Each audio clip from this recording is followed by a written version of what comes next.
Hi, this is Anthony English, continuing my series on spreadsheet skills for system administrators. So today I want to show you how to display the time in AIX and within a spreadsheet such as Microsoft Excel, which is what I'm using, and also how to calculate the difference between two times. So to display the date, as we've seen, it's using the date command on AIX, date plus these field descriptors. And so the field descriptors are after H for hours, capital M for minutes, S for seconds. You have a number of others there, so let's just see that on an AIX environment here. So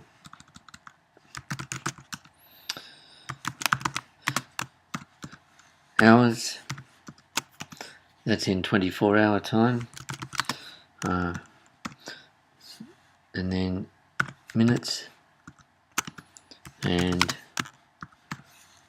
seconds. So to display the whole lot of them, percentage H, I'll use a colon as my separator, M, S for seconds. And if you don't want it in 24-hour time, you just want it in 12-hour time, you can do percentage I, and then if you want to do a AM or PM, indicate that, percentage P.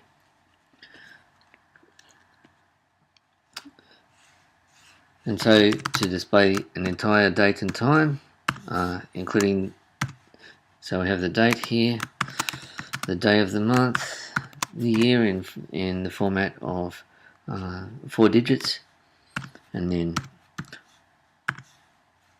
hours, minutes, and seconds. And you can easily include that in your reports or in your log files.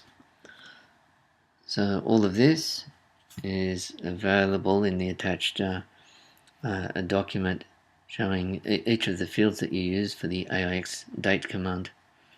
Now, how to do that within a spreadsheet. So I'll open up my spreadsheet now,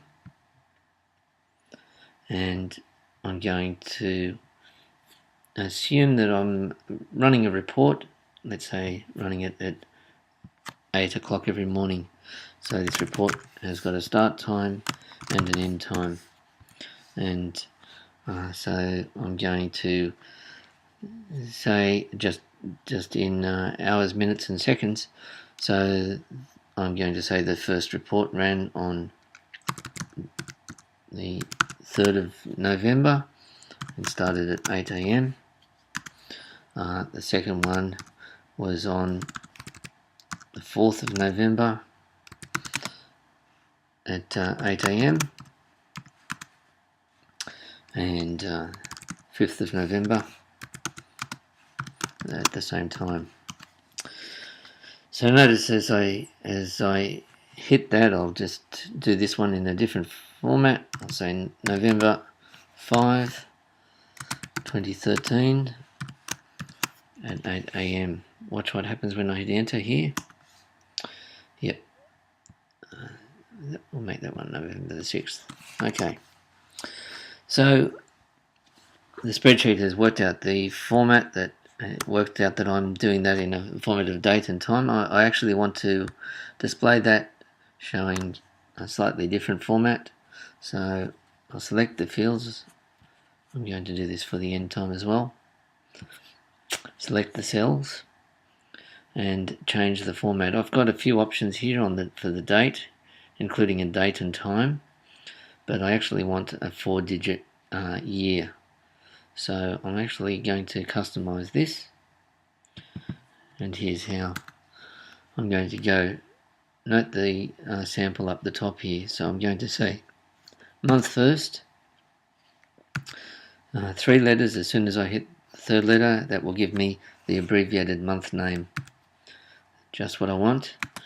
And then the day, I'll zero fill it if it's 2 digits, and then the year.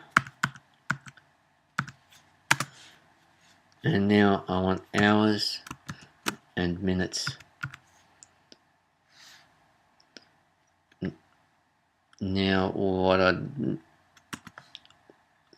I'd like to do is say the time that each of those jobs completed.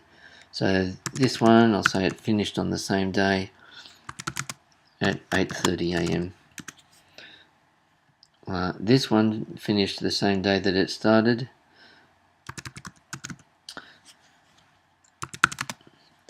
but at midday. And the next one finished the same day it started, and I'll say that particular job, went through till 8 p.m.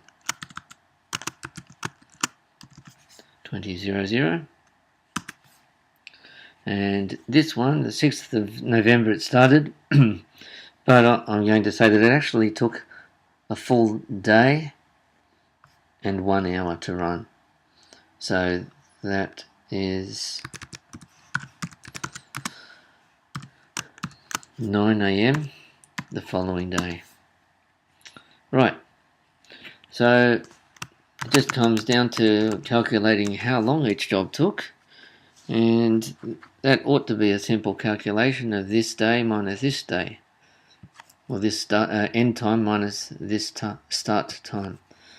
So I do an equal sign there, B2 minus A2, and this one is B3 minus A3. I can do a control click here and copy that formula down.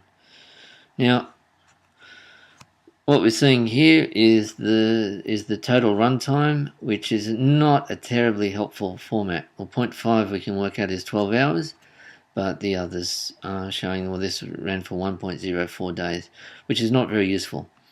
So I'd probably prefer to have that in hours and minutes. So to do that, select the fields, format, cells,